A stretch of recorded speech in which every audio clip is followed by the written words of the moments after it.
Brilliance Audio presents The House Guest by Mark Edwards, performed by Will M. Watt and Stina Nielsen. The woman standing on the front stoop looked like she'd crawled straight out of the Hudson. Water dripped from the hem of her little summer dress and pooled around her boots. Her hair, blonde but darkened by rain, stuck to her forehead. Seeing me, she did a double take and glanced at the number on the mailbox beside the door. Are Mona or Jack home? She asked. Have I got the right address? They're away, I replied. Away?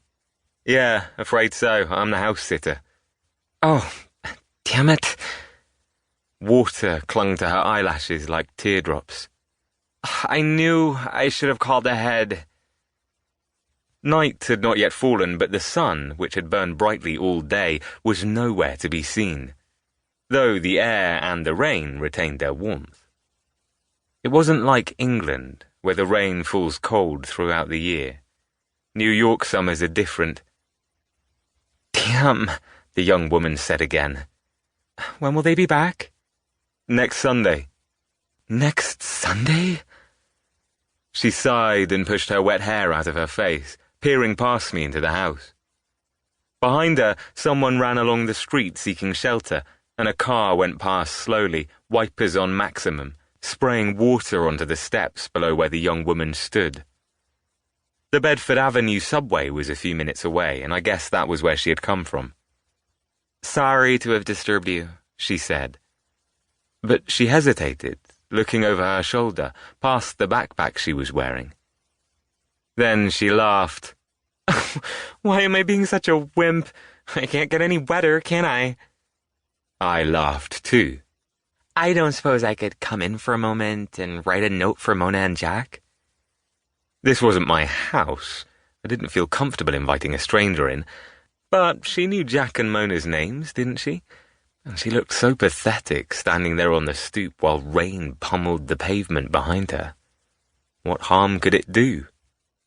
Of course, I said. Come in. She rewarded me with a broad smile. Thank you. The woman stepped into the hallway and glanced at herself in the mirror that hung by the front door. She laughed. Whoa, I look even wetter than I feel.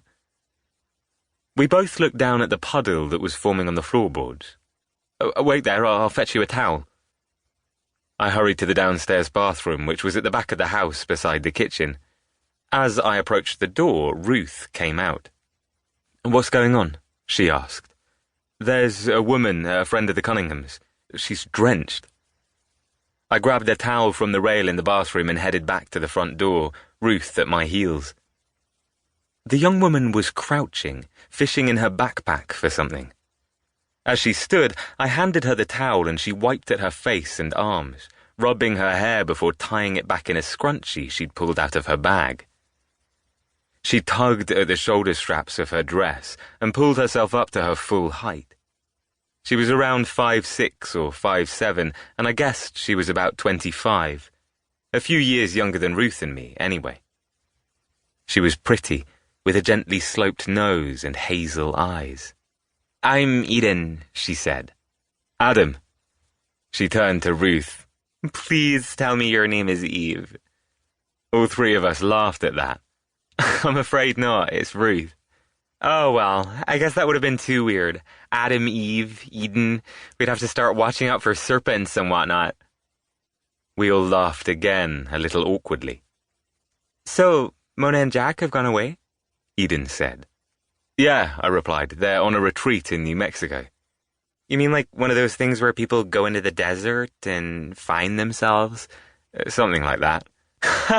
That sounds like them. I mean, if I want to find myself, I go to a bar, but in different strokes, right? Ruth rolled her eyes slightly. If she wasn't committed to being in New York, the retreat was the kind of thing she'd have loved to go to.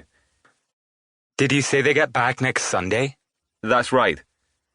Eden tapped her forehead with her palm, fingers splayed. I'm such a doofus. I thought, hey, I'll surprise them. I had this vision of Mona opening the door with this big look of shocked delight on her face, like, what are you doing here? Come on in. And instead you found us, said Ruth. We had all moved further into the house during this conversation, so I was adjacent to the door to the living room. From here I could see through the front window with its view of the street. The sky was growing blacker, the rain even heavier. Eden followed my gaze. I don't suppose you guys have an umbrella I could borrow? Or should I say a brolly? That's what you Brits call it, right? You detected our accents, I said. They're difficult to miss. She grinned. I used to be obsessed with Harry Potter. I still am a little. Eden asked if she could leave a note for Jack and Mona, I said. Any idea where... Ruth cut me off. We can't send her back out in that rain. She exchanged a typical men look with Eden. What's he like? Why don't you have a drink with us? Wait for the rain to stop. Are you sure you don't mind? Of course not. That would be so kind. But can I use your bathroom to get changed into some dry clothes? I'll show you where it is, I said. And I'll open some wine, said Ruth. Red, okay? Whatever you've got. I'm easy. The downstairs bathroom was a bit of a mess, so I led Eden up the creaky staircase to the upper floor where there was a second bathroom. Your girlfriend's lovely, she said. I know, and I'm sorry. I wasn't going to send you back into the rain. She smiled and touched my shoulder, leaving a damp handprint on my t-shirt. It's cool. I get it. You don't know me from Adam. She realized what she'd said. I guess that expression doesn't work with you, does it? She took her backpack into the bathroom and shut the door behind her. Back downstairs, I found Ruth pouring red wine into 3 glasses. It's nice to have a guest, isn't it? I said. She raised an eyebrow. Especially one who's hot. What? I don't think I'm teasing you, Adam. She is cute, though. Your type. I pulled her into my arms and kissed the top of her head. You're my type. The most typical of my type. She squirmed away, laughing. Oh my God, you're so corny. It was good to see her laugh, to joke around with her like this.